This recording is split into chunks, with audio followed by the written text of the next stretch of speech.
You're listening to Technically Learning with Jennifer Castro, and I'm your host, Jen Castro. Today's episode was recorded on April 23rd, 2020, and published on April 27th, 2020. We are talking today with high school senior Gabriella Jinks about her triumphs and struggles with distance learning and the heartache of being a senior when you will not be returning to school this year. Welcome to my 6th episode of Technically Learning. This past Friday, I found out that I will be distance teaching for the last 3 weeks of the school year. So I've been working on lesson plans and trying to find the right format for my lessons. So any input from you would be greatly appreciated. And that's the reason for this podcast, to discuss all of the crazy changes that have happened in education in this short time, and to have a conversation about distance learning and to learn from one another through our successes and our trials. Today, I'm here with high school senior Gabriella Jinks. Gabriella attends a private Christian school in Southern California where she is a senior. She is the captain of the cheer team and is the executive producer of the student news program Tri-City News Network, or TCNN. Her senior year was interrupted when her school decided to do distance learning back on March 13th due to the threat of the coronavirus. Gabriella plans on attending Cal State San Marcos and studying business marketing in the fall. And I know Gabby because she was a student of mine in my broadcast class for the past 3 years, right up until this past February when I moved to Louisiana. Thanks for talking with me today, Gabby. Yeah, of course. Thanks for asking me, Miss Castro. Absolutely. So, tell me about distance learning at your school and how does it run on a day-to-day basis? Yeah, so once we started distance learning, we first started meeting every day and logged into our Zoom classes the exact time our period started. But as teachers started doing that and we've seen how it didn't quite work with everyone's schedule, we modified. And so now we meet Monday, Wednesday, Friday, and our school goes from 8 a.m. to 12:20, and we'll have a couple breaks in between some classes, but it's actually been really effective and it's been the best way to learn because of the circumstances of coronavirus. And so we've found a way to make it successful for everyone in learning virtually. Awesome. How long are your classes? Our classes can go between what the teacher wants. It can go from 15 minutes, but the max is 25 to 30. Okay. Everybody has to log in at that time? Yeah, so within the first 5 minutes of the class, the teacher will take roll. And if you're not there, you will be absent. So one has to at that specific time. Okay. And I'm just trying to think of the logistics here. And what if someone can't attend class? So usually students will say and inform the teacher beforehand that they can't attend.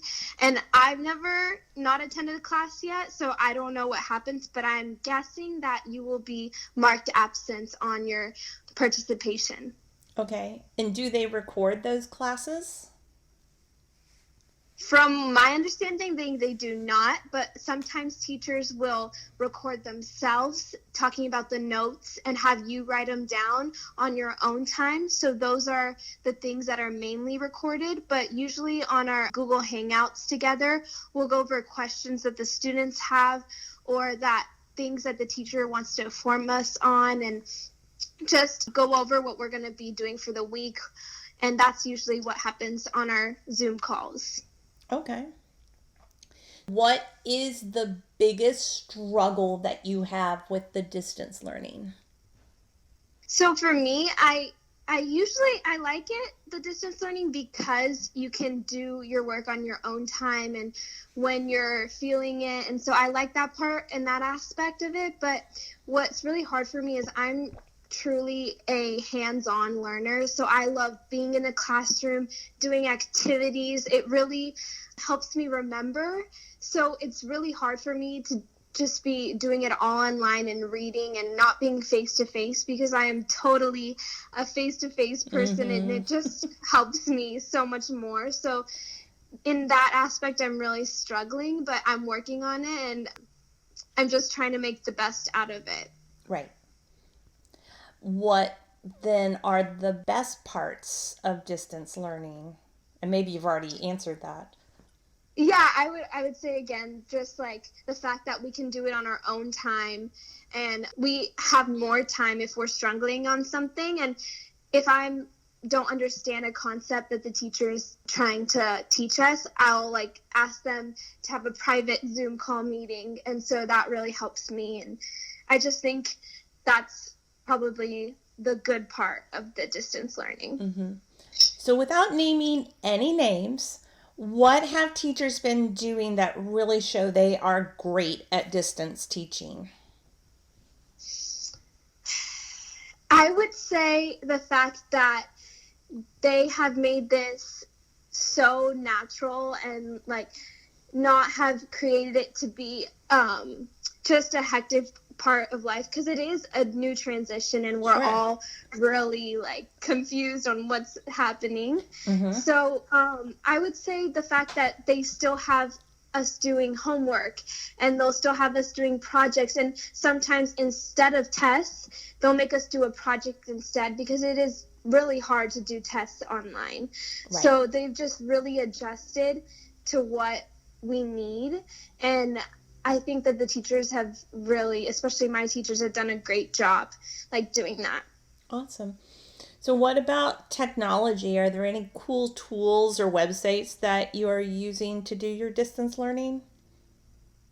I would say Google Classroom, Google Docs, Google Hangouts. Those are really great platforms that have really helped a lot and just made it so much easier. And I'll get notifications on my phone when I have an assignment that's due. And so it just makes it a lot easier for me, because it just transitions like so easily. Like if I have to turn in an assignment on Google Classroom, I can just link it to my Google Docs. So mm-hmm. It's just made the whole virtual learning so much easier. Mm-hmm.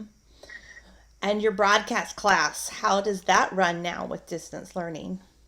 Yeah, so we really like struggled on, okay, how are we going to still run a broadcast even when we're not in studio and don't have the editing platforms? But what we have done is this, like every student has their own story, mm-hmm. and they create the idea of their story, and they will contact whoever they need interviews from, asking if they can videotape themselves, or some even do a phone call or FaceTime and just screen record mm-hmm. that conversation. And then we have found a way to use Adobe Premiere mm-hmm. and have it on everyone's laptop. Mr. Prelli is really good at that, and he found a way, because of coronavirus, they're allowing that to happen. Nice. So now students are able to edit just like they did at school on their laptop, and we have new broadcasts every Wednesday. Mm-hmm. So we've just tried to make it, actually, like, I feel there is more to broadcast about now. Usually before we would be struggling to find a story or topic mm-hmm. to broadcast on, but now you go deeper into people's lives and how they're handling this situation, and it's actually really interesting and something that I think we'll all look back on and just remember and speak with it. Right. It's definitely a unique situation. Yeah, something we never thought would. Right. And it's an opportunity to tell stories that are probably never going to be told again in your lifetime, or hopefully. Yeah. Hopefully not. Yeah. Tell me about the things that you are missing with your senior year being quote unquote canceled. Yeah, so senior year, I wouldn't know personally, but I would think the end of senior year is the highlight of it. Sure. And what I've missed is MORP. MORP is one of my favorite mm-hmm. activities, because you don't necessarily dress up, but you're in your sweatpants and you're having fun with your friends and mm-hmm. like going on rides and staying up all night. So I really missed that. I missed my senior prom, mm-hmm. which I was really, really hard to deal with and like take that in, that I wouldn't be able to go to my senior prom. Right. I'm missing senior servants, which all through my high school, I always was like, I can't wait till I'll be a senior servant. So it's just all those things, and even just grad night we missed. They canceled that on us. And just being able to say goodbye to everyone. I felt like I never really appreciated it at the end. I was thinking we would come back to school, but I just wish I could just love on everyone and go back and just thank for all the impact. Oh, and we also missed senior exhibition. We never did that. Oh, yeah, that's right. Yeah.